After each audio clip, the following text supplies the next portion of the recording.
Merhaba arkadaşlar, Tarkan Özvardar ben. Bugün YouTube kanalımızda yine sizden gelen sorulara yanıt vermek hedefli. En çok sorulan şeylerden bir tanesi hakkında video yapıyoruz. Köpeğim yolda yürürken ve parkta ağzına çok şey alıyor. İşte kağıt mendilleri ağzına alıyor, bulduğu her şeyi ağzına atıyor. İşte kemik parçalarını ağzına atıyor. Sorusuna karşılık gelmeye çalışacağım. Neden bunu yapıyor ve nasıl engelleyebiliriz? Tabii her şeyden önce hep söylediğim, köpeklerin bir davranışı şekillendirmesindeki sebebin ne olduğunu bilmek. Bir köpek niçin sürekli yerden bir şey arar ve bir şeyleri ağzına atma hedeflidir? Bu bağlamda köpeği tanımak, bilmek çok önemli. Köpekler yapı olarak fırsatçı ve toplayıcı canlılardır. Zaten fırsatçılık bütün canlılarda fırsatları değerlendirmek bir zorunluluk, hayatta kalmanın bir zorunluluğu. Bu içgüdüyü zaten köpek taşıyor. Aynı zamanda da evcilleşme süreci içerisinde köpek eskiden avcıyken artık avcılık yeteneklerini kaybetmiş bir canlı olduğu için toplayıcı pozisyonda. Toplayıcılık ve fırsatçılık da yan yana geldiği zaman işte hep karşılaştığımız yerlerden bir şeyler toplamaya çalışma, gördüğü her şeyi ağzına almaya çalışma davranışları şekilleniyor. Aslında bu içgüdüsüne ve doğasına paralel ama tabii ki biz bunu çok fazla istemiyoruz. Niçin? Zararlı şeyleri ağzına atabiliyor. Bunun sonucunda zehirlenen köpekler olabiliyor. Mide bağırsak sistemi problemi yaşayan köpekler olabiliyor. Obstrüksiyonlar yani tıkanmalar bağırsakta, midede problemler, gastritler veyahut da ülseratif oluşumlar şekillenebiliyor. Bu yabancı cisimlerin yarattığı etkilere bağlı olarak. Dolayısıyla da biz bunu engelleme yönünde neler yapacağımızı birazdan videoda göreceğiz. Ama şunu bilmeliyiz ki köpekler söylediğim gibi içgüdülerine paralel olarak fırsatçı ve toplayıcılar. Aynı zamanda biliyorsunuz 4 ayak üstünde hareket ediyorlar ve burun reseptörleri korkunç kuvvetli. Yani bir köpek evinizde pişirdiğiniz bir yemeğin bileşenlerini ayrı ayrı analize edebilecek kadar iyi koku alan bir canlı. Yani bir pırasa yemeği yapılıyorsa evde pırasanın, pirincin, havucun, salçanın, tuzun, yağın, her şeyin kokusunu ayrı ayrı algılayabilecek kadar iyi burun reseptörlerine sahip ve 4 ayak üstünde yere yakın olduğu için de burun reseptörleri de kuvvetli olduğu için tabii ki bu toplayıcılık alışkanlığını tetikleyecek bir şey. Çünkü kokuları çok rahat bir şekilde algılayabiliyor. Bu da etkilerden biri. Şimdi birincisi şunu düşüneceğiz. Bir köpeği yere karşı ilgisini, yani yerden toplamaya karşı olan ilgisini minimalize etmek hedefli olarak ne yapmak gerekiyor? Ödüllendirme ve odaklanma sistemini organize etmek gerekiyor. Daha önceki videolarımızda var. Bir köpeğe odaklanma nasıl oluşturulur? Bu videodaki soruya cevap bulmak için ilk önce odaklanma videosunu izlemenizi tavsiye ediyorum. Eğer köpek size karşı odaklıysa yere karşı minimal odak oluşturur. O yüzden ilk önce köpekle odaklanma çalışması yapılması küçüklükten itibaren ya da büyümüş de olsa baştan yapılabilir. Odaklanma çalışması yaptırmak ve köpekte şu algıyı oluşturmak. Ödüllerinizi hep yanınızda bulundurup köpeğe yukarıdan ödül gelecekse yerde aramama gerek yok mentalitesini köpekte oturtmak. Ve bunun bir takım antrenmanları var. Aynı zamanda bu yerdeki toplayıcılık davranışını minimalize hedefli olarak uyguladığımız bir takım antrenmanlar var. Arkadaşlar uygulama videosunda bir Labrador Retriever kullanacağım. Oldukça obur bir köpek bu. Büyük parça ödülleri bile hiçbir şekilde çiğnemeden yutmayı tercih eden bir köpek. Fırsatçı, yemeğe çok düşkün bir köpek. Şimdi dikkat edin, mesela yerde parçalar var. Gördüğü anda hayatta affetmeyecek bir köpek. Dikkat edin, hepsini toparladı. Şimdi bu köpekte çalışmanın nasıl yapılacağı konusunda size uygulama göstereceğim. Birincisi, sizin ödülleriniz olması lazım ve de provokasyon için parçalar bulundurmanız gerekiyor. Köpeğin görebileceği şekilde bir parçayı koklatıyorum. Anladı. Attım. Bakın dikkat edin. O bölgeye gittiğinde hey! Uyarı. Oturtuyorum. Aferin sana. Ödülünü veriyorum. Tekrar o bölgeye. Zıpa. Eğer bana bakarsa köpek hemen onu ödüllendiriyorum. Yerdekine değil de bana odaklanırsa zıpa. Aferin sana. Aferin. Yürü. Yanından geçiriyorum. Buraya.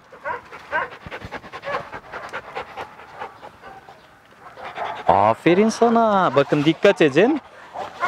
Ona değil, bana odaklandığı takdirde ödüllendirme yapıyorum. Yürü. Önemli olan yere karşı değil, bana karşı odaklanmasının yüksek olması. Bakın yürürken de dikkat edin. Bana doğru odaklanması yüksek köpeğin ve bol bol ödüllendiriyorum. Şimdi geldim, yine önünde oturttum. Aferin, bana odaklı.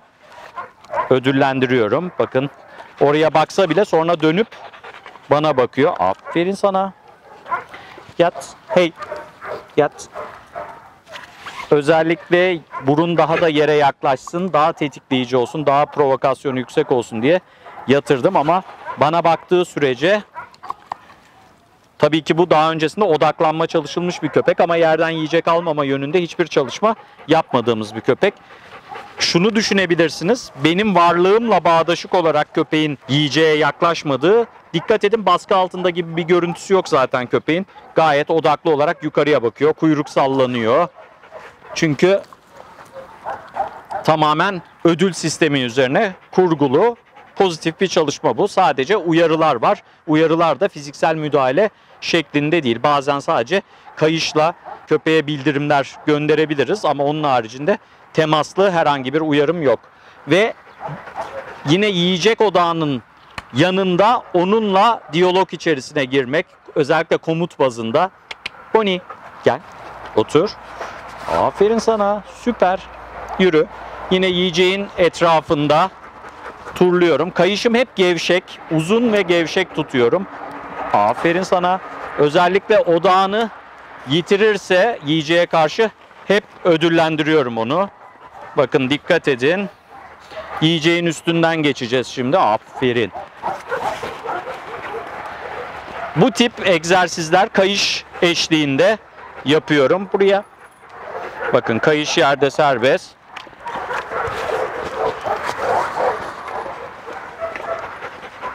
Burayı biraz daha otur. İstasyon haline getiriyorum. Biraz daha buradaki provokatör yiyecekleri arttırdım. Yürü. Buraya.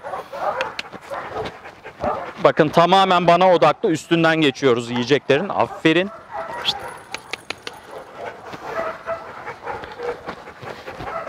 Aferin. Ve şimdi dikkat edin. Otur, yat. Yiyecekler yine önünde. Bakın görüyor. Ama dönüp bana bakarsa aferin sana. Onu ödüllendiriyorum yine. Aferin sana. Otur. Yürü. Yine yiyeceklerin üstünden geçiş. Bakın ayaklarının altında. Bakın yiyecekler arasından. Hey. Hey. Buraya. Yat. Aferin sana. Bekliyorum. Bana odak olduğu zaman ödüllendirme. Bir safa ötesinde yürü. Şunu yapıyorum. Bakın. Burası zor kısmı. Otur. Bekle. Yiyeceklerin karşısından geçecek şekilde köpeği çağırmak. Yani orayı geçmesi gerekiyor. Gel. Gel. Aferin. Otur. Süper. Bravo. Yürü. Buradaki hedef yerde var. Yerde yiyecek var. Evet ama gerek yok çünkü bende var. Mantığını köpeğe oturtmak ve yukarıya odaklı olması. Aşağıdan çok yukarıya odaklı olması. Ama bu şu demek değil. Otur.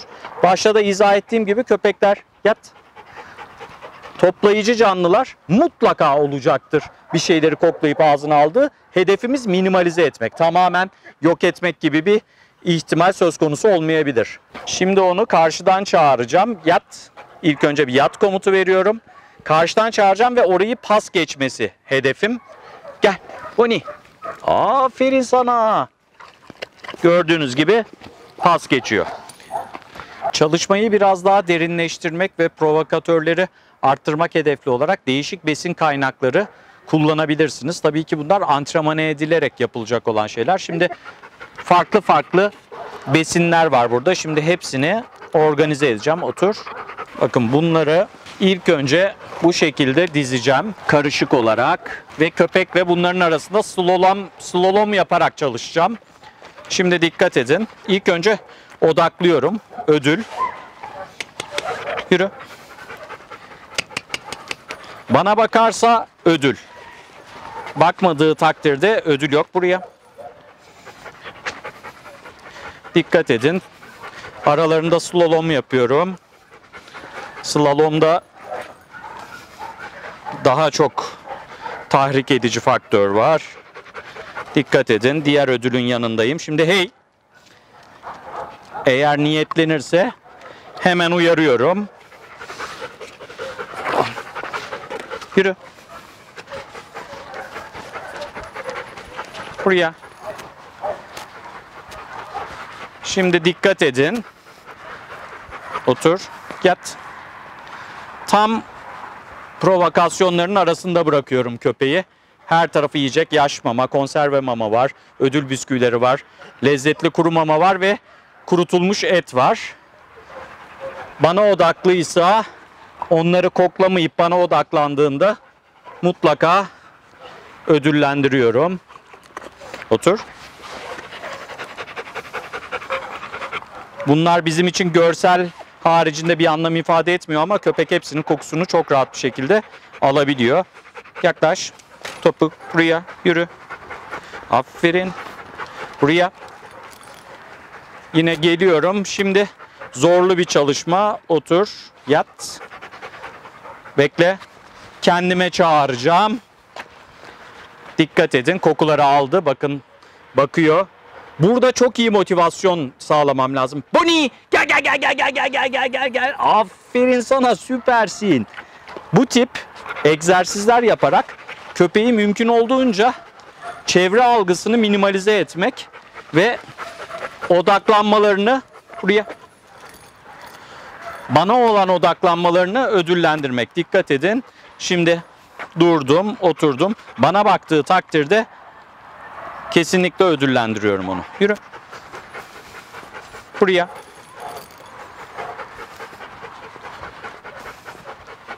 Buraya. Dur. Otur. Yat. Yine birazcık uzaklaşıyorum. Fırsatçılık yapıp yapmayacağını check ediyorum. Dikkat edin. Bakın hafif hafif bakıyor ama o da bende. Aferin sana. Ödüllendiriyorum. Yürü. Buraya.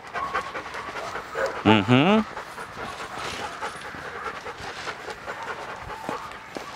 Bakın yine yaklaş. Topuk. Topuk. Aferin sana. Aferin sana. Aferin sana. Evet. Bu şekilde ödüllendirme yaparak köpeğinizde egzersiz oluşturabilirsiniz. Tabii ki dediğim gibi köpekler fırsatçı canlılar. O yüzden ev içerisinde özellikle bazı kurallara uymanız gerekiyor. Kesinlikle kendi yemeğinizden köpeğe paylaşımda bulunmamak, özellikle siz yemek yerken paylaşımda bulunmamak birinci kural. Ayrıca köpeğin gözüne sokmamak. Yani güzel bir sandviç hazırlayıp masanın üstünde bırakıp dur bir de lavaboya gideyim dediğiniz zaman geldiğinizde o sandviçi bulamayabilirsiniz. Köpeğin burnuna sokmayın, gözüne sokmayın. Bu çalışmaları sık sık yineleyin ki köpeğin odak noktası daha çok sizde olsun. Tabii ki her şey itaat algısı üzerine kurgulu. Mutlaka itaatini kuvvetlendirmek köpeğin ve itaat çalışmaları yapmak bu tip egzersizlerin temelini oluşturuyor. Köpeğiniz itaat konusunda iyi olmalı, aranızdaki komünikasyon iyi olmalı, güven ilişkisi doğru olmalı ki köpek sizi tercih etsin. Ama şunu da unutmayacağız, köpekler fırsatçı ve toplayıcı canlılardır. O yüzden gözümüz mutlaka üstünde olmalı. Türkiye'de parklar ve sokaklar kirli olabiliyor. Yiyecekler atılabiliyor. Bazı hayvansever insanlar parklarda birbirlerinden habersiz farklı beslenme odakları oluşturabiliyor. Beslenme istasyonları oluşturabiliyor ve köpeğiniz de bunlara ilgi gösterebilir. Bazı köpek ırkları sindirim sistemleri çok hassas olabiliyor. Birkaç parça bile değişik bir şey yesin hemen sindirim sistemi bozulabiliyor, hastalanabiliyor. O yüzden bu tip çalışmaları yapmalıyız ki köpeğimiz çok fazla yerdeki yiyeceklere karşı ilgili olmasın. Egzersiz ettiğiniz takdirde ilerleyen dönemlerde bu fırsatçılığın ciddi anlamda düşeceğine şahit olacaksınız. Evet. Haydi ye. Rahat. Rahat. Haydi. Aferin sana. Aferin. Aferin.